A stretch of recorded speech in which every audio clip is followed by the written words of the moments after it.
In this tutorial, we are looking at inserting a door into our levels so that our main character can travel through to the next level.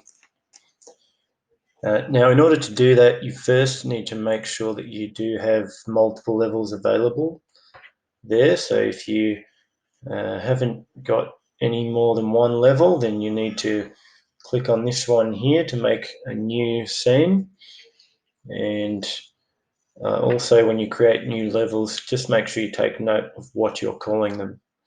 Okay, I've kept mine very simple. It's level 1, level 2, level 3, level 4.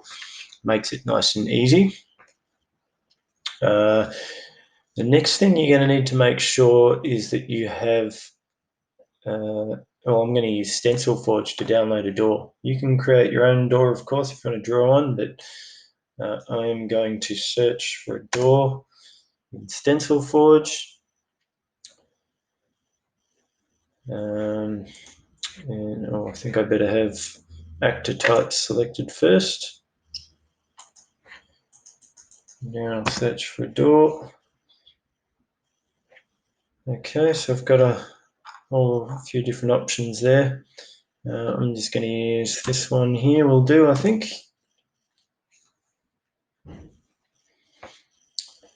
Okay, now just take note with this door as well that we have two options here. There's one animation for the door being closed and one for it to be open. Okay, now I'm going to put the door somewhere in my first level, so I'll need to make room for it.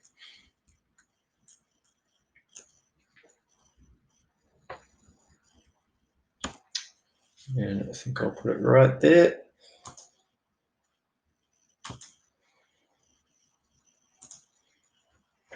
Might make that door just a little bit bigger.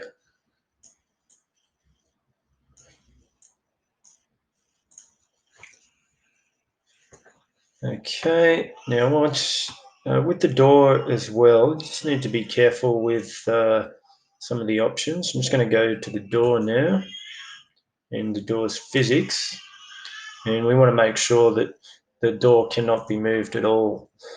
Okay, when the actor, when our main character hits that door, we do not want the door to move.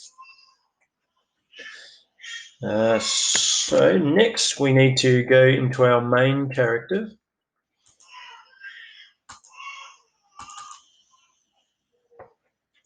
And we're going to need to add an event that detects a collision with the door. So collisions, it's this one here that we want to use. Change that to self. So when our hero has a collision with the door here, make sure you select the door. And then in the scenes section here, okay, you need to be in the scenes section, and then game flow. We're going to switch to scene 2, or to level 2, mine's called. You can choose any of those two. I'm going to do this one with the fade out option. If you would prefer to have a cross fade, of course you can use that one if you want to. So we're going to open up scene level 2, sorry. Level 2 is what I'm going to. And I'm going to fade out, let's just say 2 seconds fade out, and fading into the next level will be just for 1 second, I reckon we'll do. Okay, there's one more thing that we want to do just before I test that, and that is, you might notice I mentioned earlier that the door has 2 animations, open and close. Let's go over to our door. Okay, appearance. Remember, we've got closed and open. Okay, so we want the door to display open when your main character runs into it. So we need to add a collision in the door's events.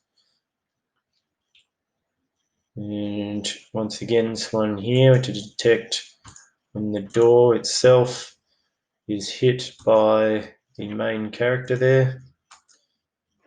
Okay, and when that happens, we need to change the animation to open for the door. So let's go to Actors and then Draw, and that's where the change of animation option is. This one here, we want to switch the animation. And you're going to have to type this one in, so you have to remember what the name of it was. It was Open. It's case sensitive, so you've got to type it exactly as it says in the name, in the appearance section. So we're switching the animation to open when our hero runs into the door. I think we're ready to give that a try now and see what happens.